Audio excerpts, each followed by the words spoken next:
সমাবেশিত রয়েছেন বিদেশে লন্ডন প্রবাসী বিএনপির অন্যতম নেতা, বিএনপি গণ পরিবারের নেতা বাবু আলাদার, আরিফ আলাদার, আমাদের জীবন বোস, আমাদের জাসাসের আজকের জেলার আহ্বায়ক ইসরাইল হক নীল, আজকের সভা উপস্থিত রয়েছেন সকল নেতৃবৃন্দ। আমাদের এই জায়গায় রয়েছেন আমাদের হিসাবে আমরা আল্লাহ তাআলা আমাদের কাছে পাঠিয়েছেন আমাদের পাপ মুক্ত করার জন্য। এটা তাকওয়ার মাস, এটা গুনাহ মাফ করার মাস। এই মাসে কোরআন শরীফ নাযিল হয়েছে, আপনারা জানেন। আমরা শপথ করে আমরা অঙ্গীকার করবো, আমরা তওবা করবো, আর যেন আমরা পাপ কাজ না করি, পাপের কাছে যেন আমরা ভালো কাছে না যাই। আজকে আপনারা আমাদের রয়েছে মশা, আমাদের রয়েছে মনীষা রাজস্ব। একটি পবিত্র দিনে রয়েছেন কয়েকজন কমিশনার, নাম বলতে চাই না, আমাদের মধ্যে রয়েছেন কয়েকজন চেয়ারম্যান আছেন। আমরা নামাজও পড়ে, আমরা জাকাত দিয়ে, হজ করে আবার সেই গুনার কাজগুলো করি। আমরা এই কাজগুলো যাতে না করি, মানুষের কাছে আমরা না ঠকাই, মানুষের আমরা ধোকা না দিই, আমরা আমাদের সেই অবস্থানে যেটা আমাদের কোরআন এবং সুন্নাহর বাহিরে আমরা কিছু না করি, এই জিনিসটা আমাদের সর্বপ্রথম খেয়াল রাখতে হবে। আজকে আমাদের একটি নির্বাচিত সরকার হয়েছে, এই নির্বাচনে 13 জাতীয় সরকার নির্বাচন, এই নির্বাচনটা অত্যন্ত গুরুত্বপূর্ণ ছিল। আমরা বারবার বলে আসছি, আপনারা সেটা শুনেছেন। ভোট যে কত দিতে বসেছিল বড়বোনেরা, আপনারা আপনাদের প্রতিনিধি চিহ্নিত করে আপনারা নির্বাচিত করেছেন। আমাদের হিন্দু ভাই বোনেরাও আসছেন, আমাদের অনেক হিন্দু ভাইরা আসছেন। তাদের এখনো এই অনুষ্ঠানটা দেখলাম যে আমাদের যদিও ধর্মীয় অনুষ্ঠানে মুসলমানের দেখছি এই জায়গায় হিন্দু ভাইরা উপস্থিত আছেন, আমি ধন্যবাদ জানাই। এই ধরনের হওয়া উচিত, আমাদের সম্প্রীতি আমাদের বজায় রাখা উচিত। আমরা হিন্দু, বৌদ্ধ, খ্রিস্টান, মুসলমান মিলে বাংলাদেশ, এটাই প্রমাণ করে যে আমরা আমাদের অনুষ্ঠানে হিন্দু ভাইরা আসেন, হিন্দু ভাইদের অনুষ্ঠানে আমরা গিয়ে থাকি। এটাই হওয়া উচিত এবং এটাই রাষ্ট্রে আজকে চাচ্ছে। আমরা আজকে নতুন সরকারের অভিনন্দন জানাই। আমি অভিনন্দন জানাই রাজর এবং মাদারপুরের 2 আসনের সর্বস্তরের মানুষকে। আপনারা নির্বাচিত হয়েছেন, আমি নির্বাচিত নয়, আপনারা নির্বাচিত হয়েছেন। আমি বারবার বলেছি, বিজয়ের মালা আপনাদের দরজায়, আপনারা যদি গ্রহণ করতে পারেন, আর না গ্রহণ করলে বিদায় নিতে হবে। আপনারা গ্রহণ করেছেন, এই বিজয় আপনাদের, এই বিজয় জানদারের না, জানদারের পরিবারের না, এটা আপনাদের বিজয়। এই বিজয় যেন কাজে লাগাইতে পারি সামনে, সেই সহযোগিতা আপনাদের দল বল নির্বিশেষে উঠে এসে জাতিগত উঠে এসে আপনারা যদি সহযোগিতা করেন, আপনাদের যে প্রত্যাশা আছে এই রাজারে, এই মাদারপুরে অনেক সমস্যা রয়ে গেছে। মসজিদে রয়েছে, মন্দিরে রয়েছে, রাস্তায় রয়েছে, কালভার্টে রয়েছে, শিক্ষা প্রতিষ্ঠানে রয়েছে, প্রত্যেক জায়গায় সমস্যা রয়েছে। ইতিমধ্যে আপনারা শুনে খুশি হবেন যে 250 কোটি টাকা ইতিমধ্যে আপনাদের এই 2 আসনে বরাদ্দ হয়েছে। আমি মনে করি এটা সর্বপ্রথম আপনাদের পাওনা। ইতিমধ্যে আপনাদের বাজেট করে একটি খাল উদ্বোধন করেছে খননে। আবার আমরা কয়েকদিন পূর্বে আমি এবং মাদারপুরের প্রশাসন অর্থাৎ ইউনো সহ নেতৃত্ব আমরা রাস্তির নামে একটা খাল উদ্বোধন করেছি খননের। এবং আগামী পরশু 16 তারিখে আমাদের যে হুইপ আছে মিয়া নুরুদ্দিন অপু, তার আগমন উপলক্ষে আমরা সেই খালটি আবার পুনরায় তার দ্বারা উদ্বোধন করব। আমরা চর্মগড়ের পাশে আমাদের যে হাজরাপুর, এই হাজরাপুরের মাথায় এসে খালটা শেষ হয়েছে, ওই জায়গা থেকে ওনাকে জনসভার মধ্যে উদ্বোধন এবং জনসভা দুটোই উনি করে যাবেন বেলা 2টার সময়। আপনাদের দাওয়াত রইল, দোয়া করবেন। এবং সরকারের আজকে যিনি প্রধান রয়েছেন, আমাদের মাননীয় প্রধানমন্ত্রী, যিনি 17টি বছর দেশের বাহিরে থেকে আজকে হিন্দু, মুসলমান, বৌদ্ধ, খ্রিস্টান সম্মিলিত করে একটি স্বৈরাচার সরকারের পতনের জন্য যে রূপরেখা তৈরি করে একটি সরকারের পতন ঘটিয়েছে, আমরা সেই আমাদের নেতা আজকে মাননীয় প্রধানমন্ত্রী জনাব তারেক রহমানের জন্য দোয়া করবেন।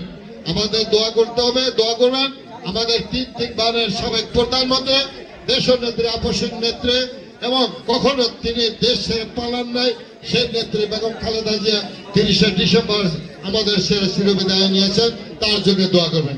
দোয়া করবেন সফল রাষ্ট্রনায়ক, সফল বীর মুক্তিযোদ্ধা শহীদ জিয়াউর রহমান, বীর উত্তম।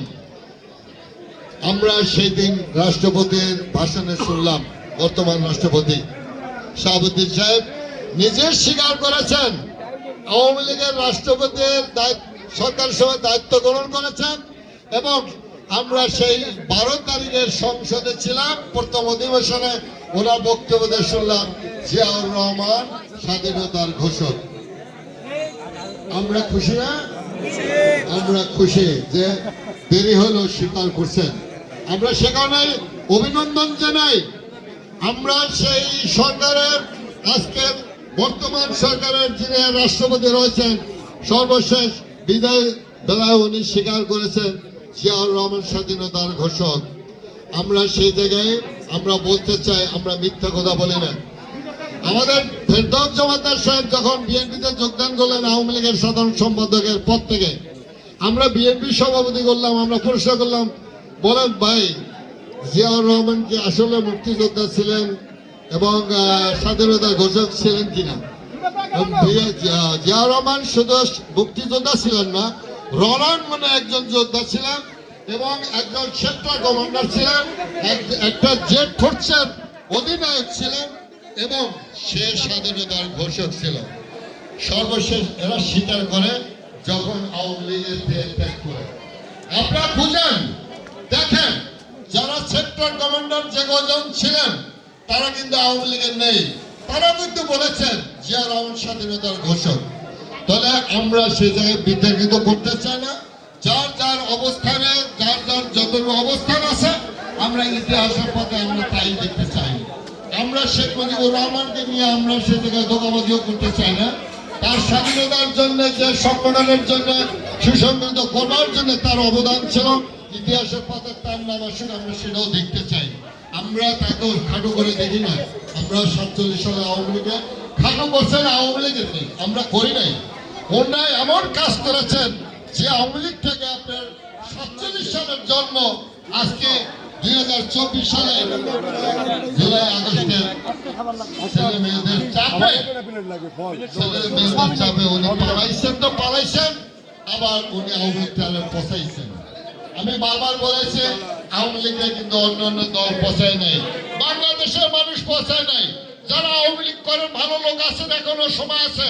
আমি অনুরোধ করবো, আজকে সেই স্বাধীনতার ঘোষক যিনি ঘোষণা করেছেন বীর উত্তম জিয়াউর রহমানের দল, জাতীয়তাবাদী দলে আপনারা যোগদান করে এই দলটাকে সুসংগঠিত করেন, এবং এই দেশের রাষ্ট্রীয় ক্ষমতায় যেহেতু রয়েছেন, আজকে তারেক রহমানের যে সুনির্দিষ্ট আজকে 31 দফা বাস্তবায়নের লক্ষ্যে আপনারা সে জায়গায় সহযোগিতা করবেন। যোগদানের মধ্যে দিয়ে যারা পৌরসভায় চেয়ারম্যান এবং কাউন্সিলর রয়েছেন, মেয়ররা রয়েছেন, আমি অনুরোধ করবো এই রাজ্যের সকল ভালো লোকগুলো যারা আওয়ামী লীগকে ভোট দিতেন, সেই আওয়ামী লীগ কিন্তু বর্তমানে আর নেই। আজকে এই জায়গায় আমাদের একজন চেয়ারম্যান রয়েছেন আমাদের পাটপাড়ার। আমি অনুরোধ করব, আপনি এই ইউনিয়নের নয়, উপজেলার চেয়ারম্যানদের আপনার সভাপতি, আপনি সবাইকে ডাকেন। আমরা উন্নয়ন কাজগুলো আমরা আপনাদের মাধ্যমে আমরা শেষ করতে চাই। যারা সদস্য রয়েছেন ইউনিয়নের, তাদেরকে আমরা দেখতে চাই। আমরা একটা সরকারকে সহযোগিতা করলে আপনার দেশের উন্নয়ন কাজগুলো ত্বরান্বিত হবে, দ্রুত হবে। আর যদি আপনারা দ্বিধাগ্রস্ত থাকে, আপনারা সেই একটি দল আজকে নিষিদ্ধ ঘোষিত, সেটা যদি আপনারা কাজ করতে চান, সেটা কিন্তু এখনো কিন্তু নিষিদ্ধ অবস্থায় আছে। আমি মনে করি আপনাদের সেই জায়গাতে সরে এসে জাতীয়তাবাদী দলের পতাকায় তলে ঐক্যবদ্ধ হন এবং আমাদের তারেক রহমান সাহেবের হাতকে শক্তিশালী করেন। দেশের উন্নয়নে আপনারা আরো শক্তিশালী করবেন, উন্নয়ন কর্মকাণ্ড আরো বাড়িয়ে তুলবেন। এই প্রত্যাশা রেখে আজকে আপনারা এই ইফতার আয়োজন করেছেন। যারা কৃষক দলের নেতৃবৃন্দ, উপজেলার এবং পৌরসভার এবং জেলার কেন্দ্রীয় নেতৃবৃন্দকে ধন্যবাদ জানিয়ে আমার বক্তব্য এনে শেষ করছে।